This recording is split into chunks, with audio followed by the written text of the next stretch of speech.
After writing 2 transformational books myself and supporting many other beings to do the same, I've become enthralled by the deep and mysterious magic that's activated when we choose to say yes to ourselves and commit to the book writing journey.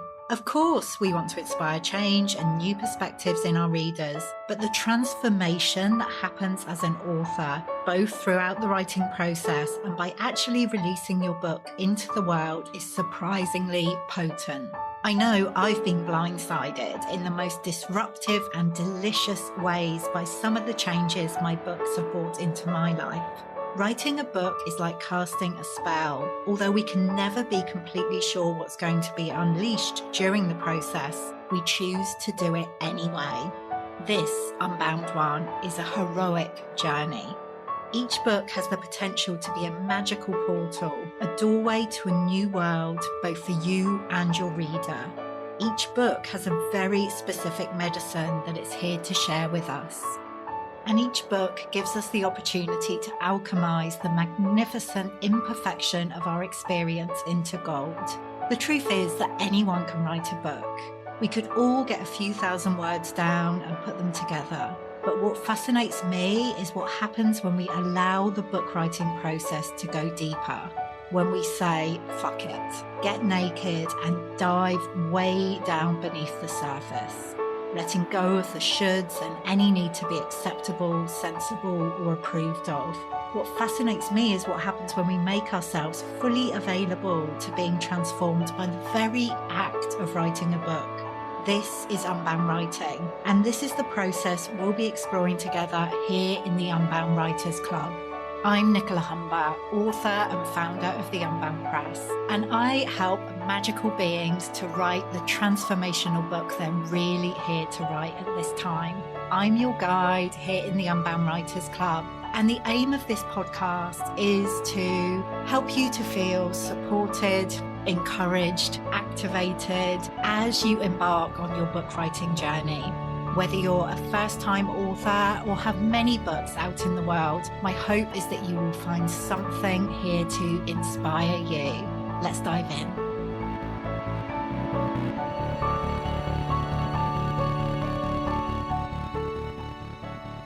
Hello and welcome to the Unbound Writers Club. Today I am joined by Unbound Press author Moriah Hope, whose book, Labyrinth, My Journey to Belonging, has just been released.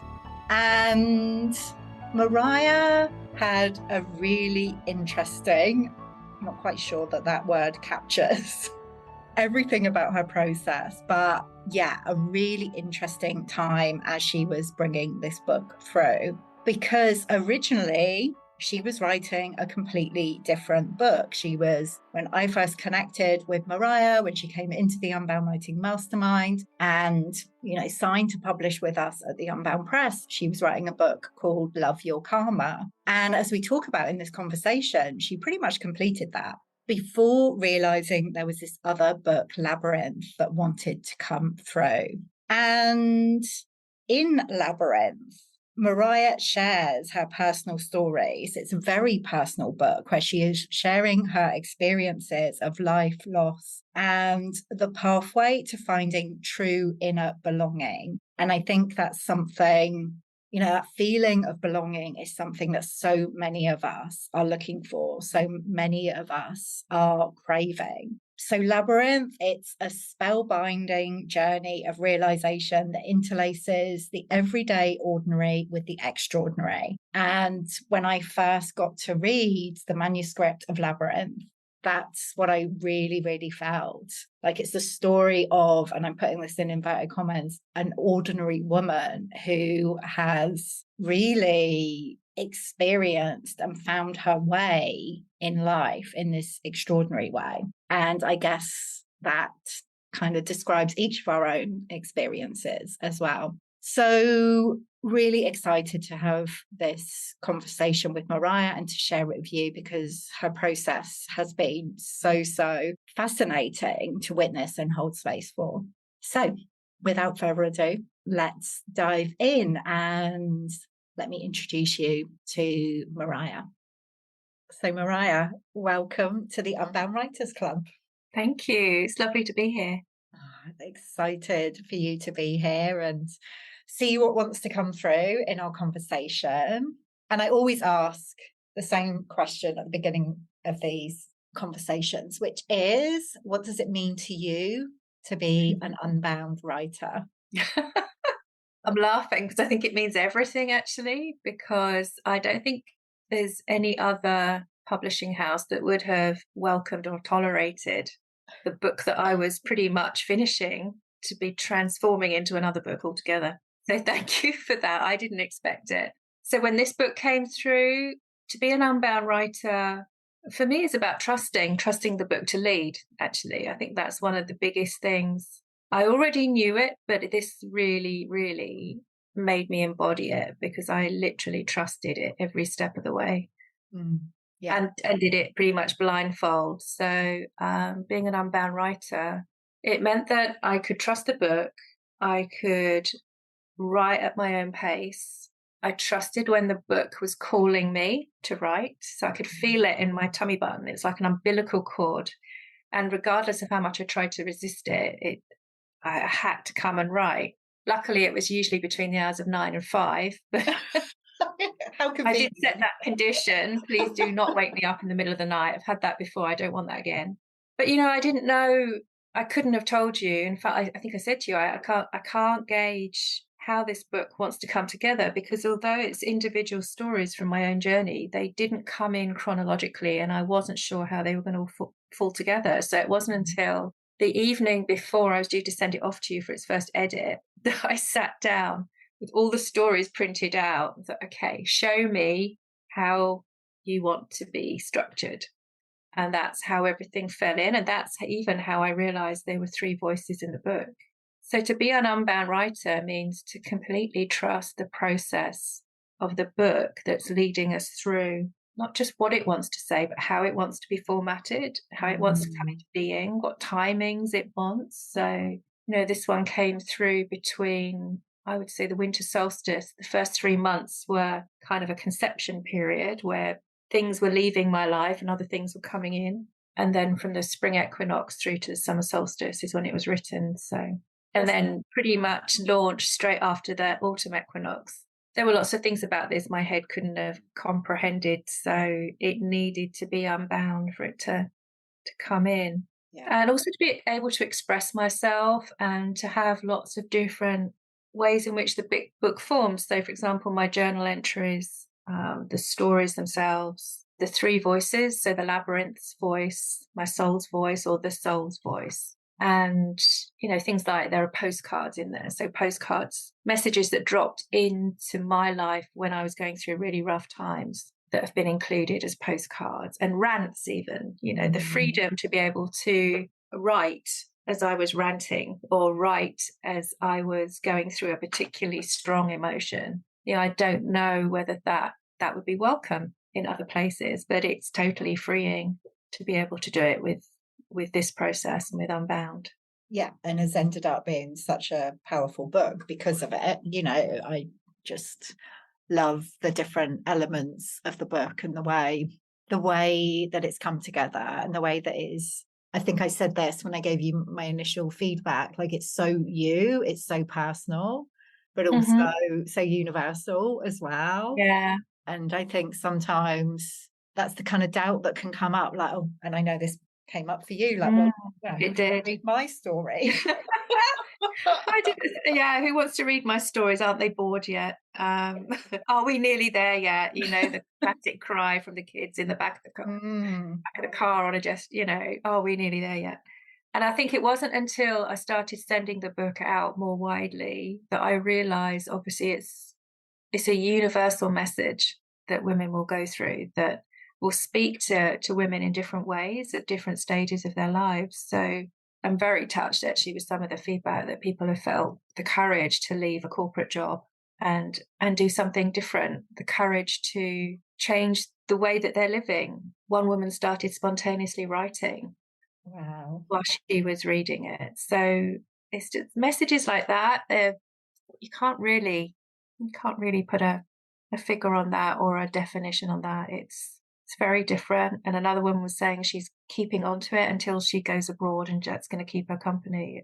It's like it's the most, possibly the most intimate thing I've done for Mm. me Yeah. in sharing myself. And some people have said that I may not be wise in doing that, but it's equally the most intimate experience, I guess, short of a one-to-one session that people will have with me. So yeah, it's exposing and it's enriching and it's rewarding, and especially as an introvert, because Yeah.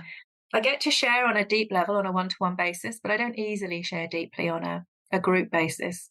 I No. don't tend to gravitate towards large groups and work that way. So Yeah. doing it this way is much, yeah, it's much more aligned. Yeah. That's the thing about a book, isn't it? Yes, we are sharing our message, our story with a large group of people, but it is on that one-to-one basis. Mm. I really see it in this way. That Yeah, it really feels that way as well. yeah. It really feels that way. It's a one-to-one. And I had the reader in mind, but not to the extent that it influenced what I was writing. Mm. And that's one of the things at the very beginning I had to be careful of, because my background's in coaching and training. There was this narrator voice in my head that was wanting to explain things or give self-help tools or Mm. all of those kinds of things. And I had to really switch that off and just listen to the storyteller, Yeah. Yeah. telling the story as accurately as I could remember, with as much feeling as I can feel now looking back on it, and just let the stories lead and Yeah. let the stories tell the tale, and then people will pick from that whatever they need, I'm guessing, but without Exactly. me pinpointing this, that, or the other. It's not my place to do that, really. Love that. Like trusting the storyteller that's really Mm. powerful.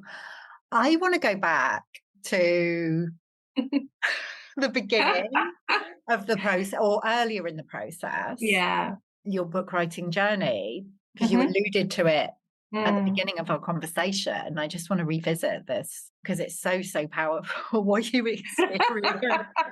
you know, you completed your the first book that you thought it was going to be. We thought this was Yeah. what we were going to publish at the Unbound Press, and it Yeah. was last year in 2021. Like the book, it was done. It was pretty It much was done. ready to Yeah, the bits go. that were missing were the stories. So what was done was all the chapters that are around explanations around karma and how we can learn through karma, Mm, how learning to love the karma and the challenge that comes up for us actually is the portal through to our growth and freedom.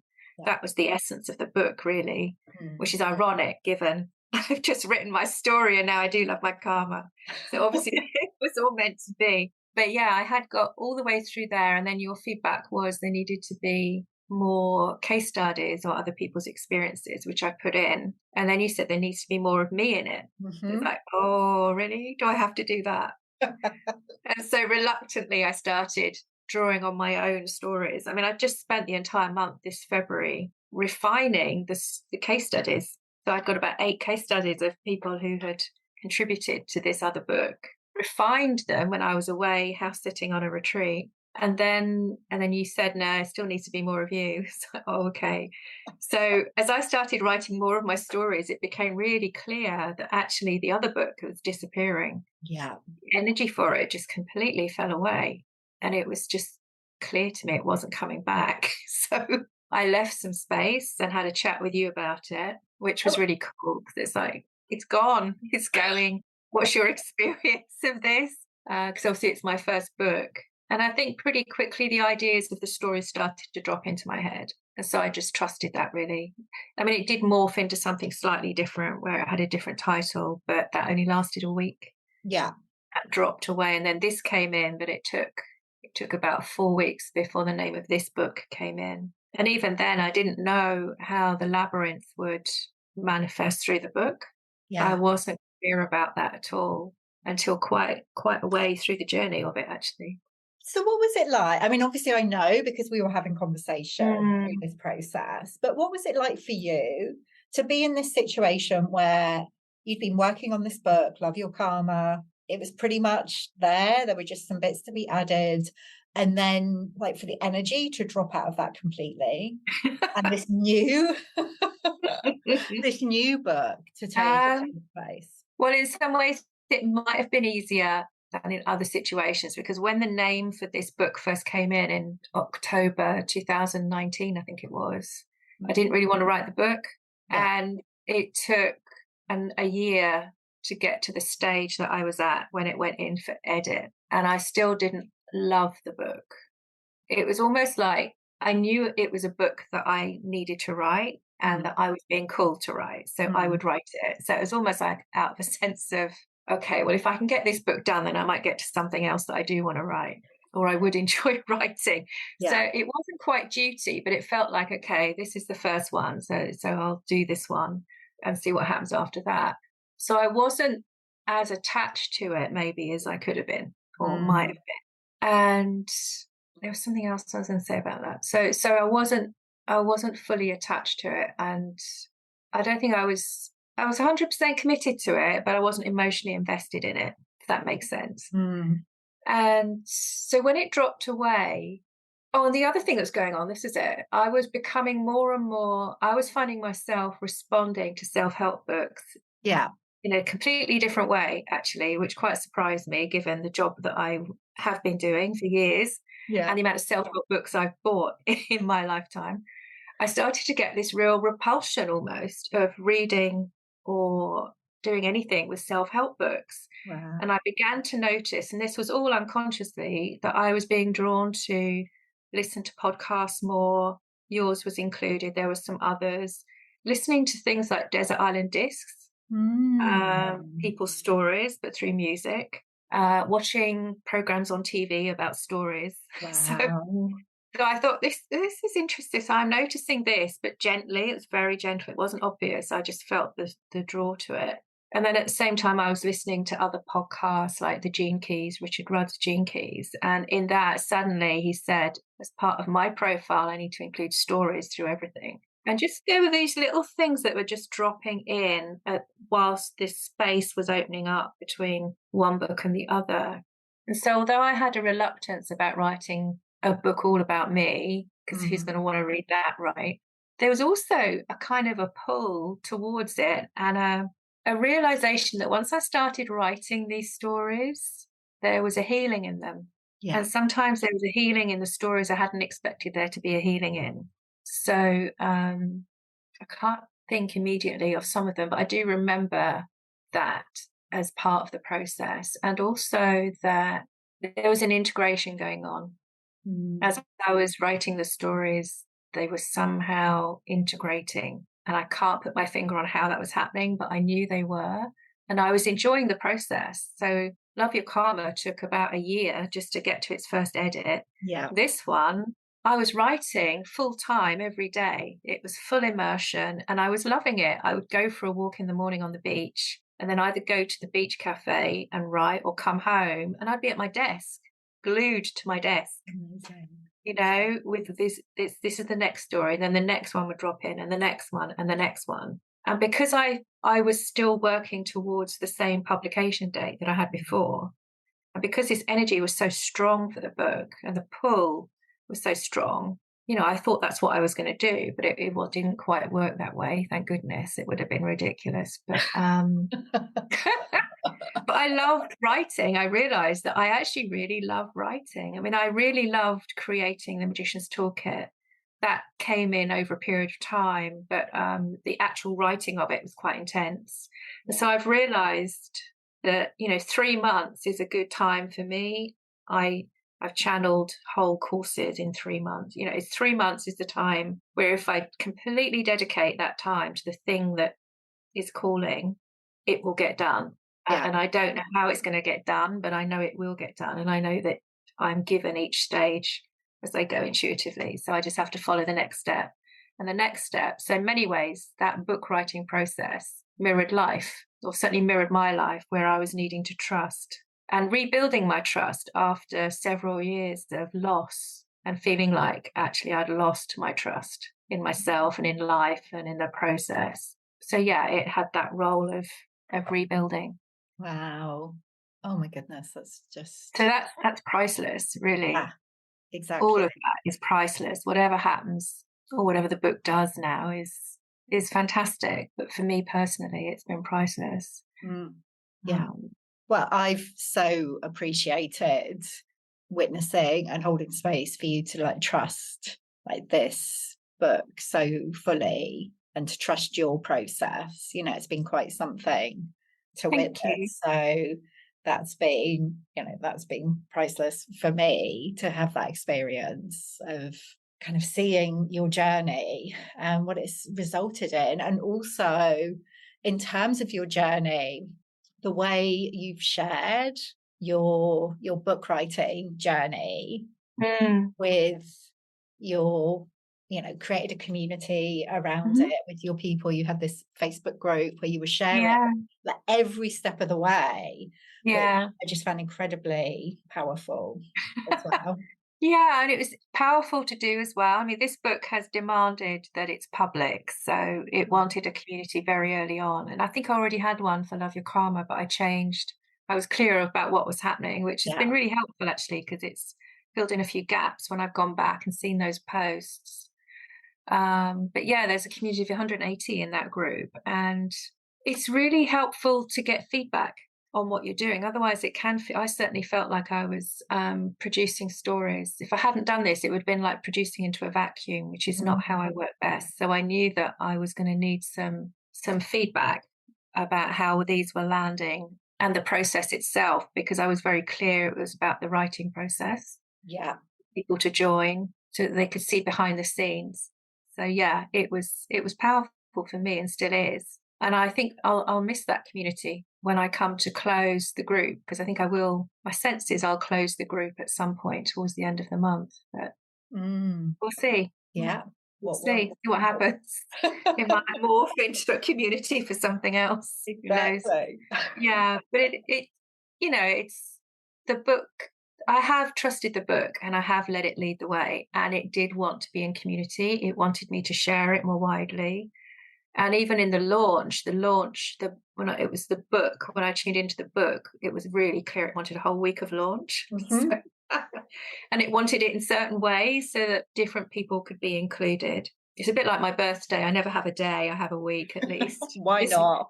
This year I'm 60, so I'm having a whole month. Yeah, But it exactly. felt like the book launch was the launch, the beginning of my birthday month, which is quite special. But even that, and as far as, it had its own intelligence. So, I know I spoke to you about it, that on every event for the launch, other than the last one, I had a mix of family and friends and people from my corporate life, people from my more spiritual life. And often I'd be more comfortable keeping those things separate. Yeah. But on certain of the launches, they all came together. So that was an interesting thing. And I know lots of people do this. They keep different parts of their different friendship groups separate.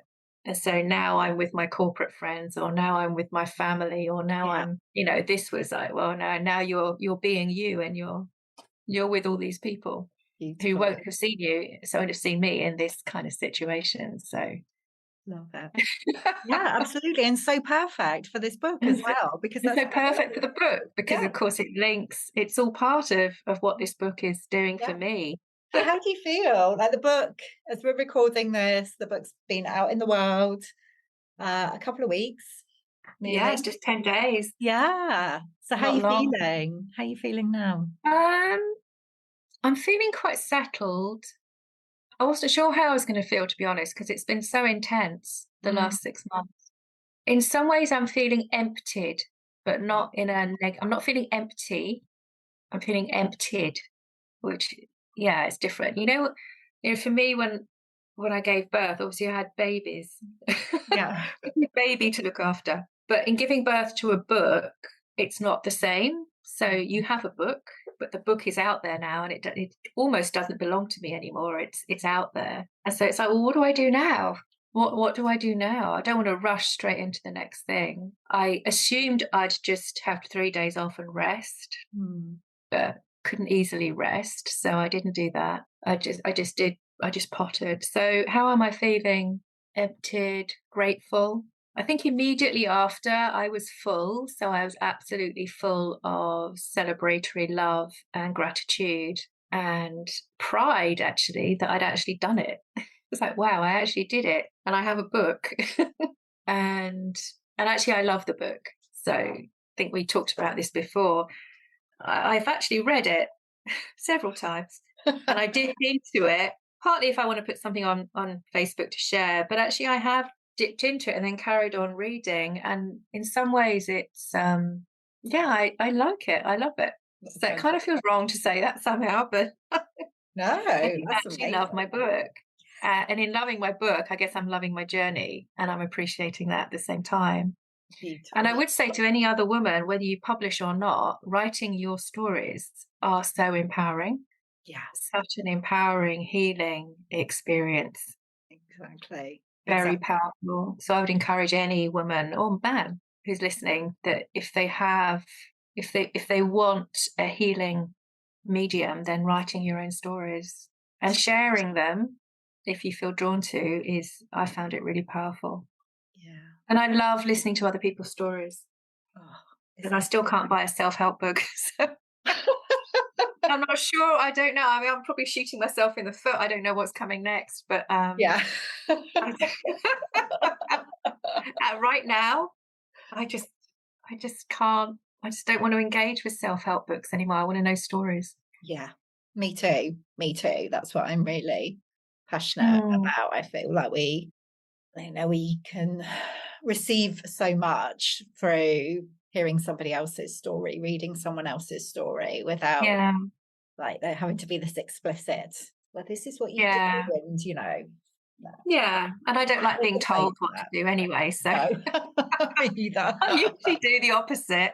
If someone tells me this would be good for me, it's like, oh, I don't think so. Go do something else. Exactly, exactly. Oh, fantastic. So, Mariah, for those who are listening and want to find out more about you and your work, Mhm. what's the best way for them to do that? They can go to my website. It's I've stripped it back basically. It's very simple at the moment. It's just got information about soul contract readings and numerology, plus the book and some meditations and activations that link to the book, which I did some time ago. If you want to know more about coaching and all the energy work that I do, then it's best to email me, or you can contact me through the website or join me on Instagram or Facebook. Yeah, yeah. And what's the web address for your website? It's basically amahope.net. So it's part of my name. So it's amahope.net. Perfect. Um, We'll make sure that's in the show make notes. sure it's in the link. Yeah, exactly. But Oh, people can get hold of me on Instagram and Facebook. It's just my name. I'm keeping it simple. yeah, So, perfect.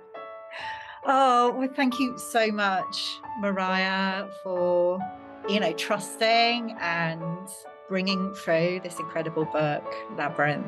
I'm just really excited for it to go out into the world and see what magic she wants to thank make. you. And thank Yeah. you for holding space for me and her as well. Oh, you're so welcome. Such a joy, and we'll see what wants to happen next, but no rush. No rush. No, I have a feeling what's happening next, but I'm letting that be for the time Yeah, being. yeah. I'm just going to give it a bit of space. No, not yet. Exactly. A few more Oh. weeks yet. All Brilliant. right. Thank you. Thank you, Nicola. Bye. Bye.